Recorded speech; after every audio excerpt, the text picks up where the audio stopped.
আজকে কিন্তু বাহিরে রোদ ওঠে নাই, এই যে দেখেন এখনো কুয়াশা ভরা আর প্রচুর পরিমাণ বাতাস চালাইতেছে।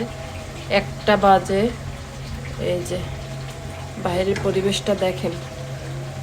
এর জন্য আপনাদের ভাইয়া বলতে আছে আজকে ঠান্ডা পরিবেশ, হাঁস বুনো করতে। এর জন্য এখানে বেশি হাঁস বুনো করতে আছি। এই যে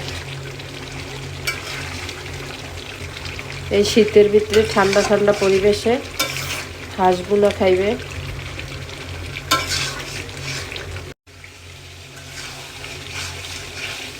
আরো কষানো বাকি আছে, অনেক কষাই খাইবে, একদম ভুনো ভুনো করবো।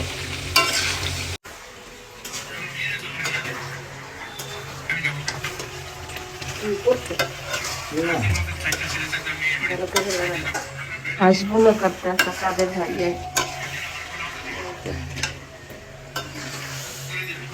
প্রচুর পরিমাণ ঠান্ডা। আজকে আমার ব্যালকনি গাছের একটা বিদেশি মরিচ হয়েছে, ছেলের গাছ। ছেলে এখন মরিচটা পারবে।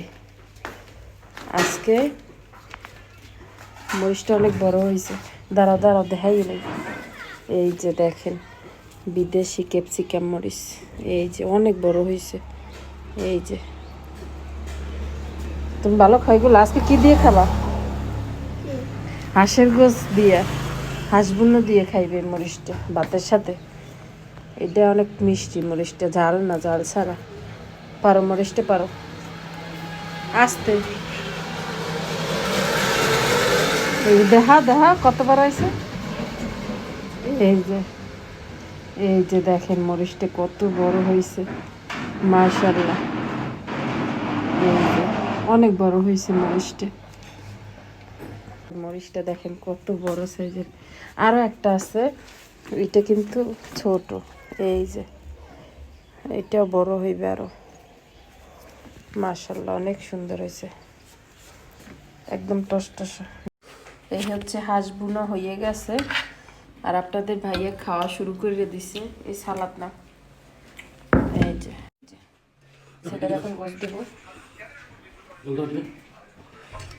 জাল হয়েছে, বেশি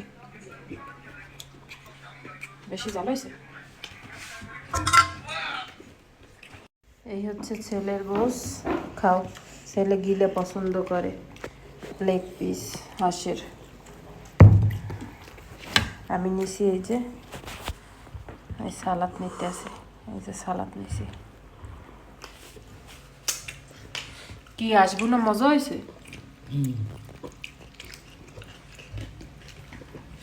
আমার সালাদ দাও।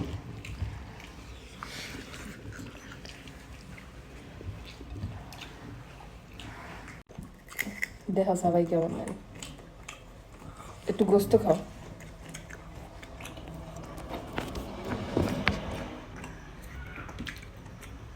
কি জাল মরিছে, বিদেশিটার মতো। দাও তোমার বাবার দাও, দাও একটু।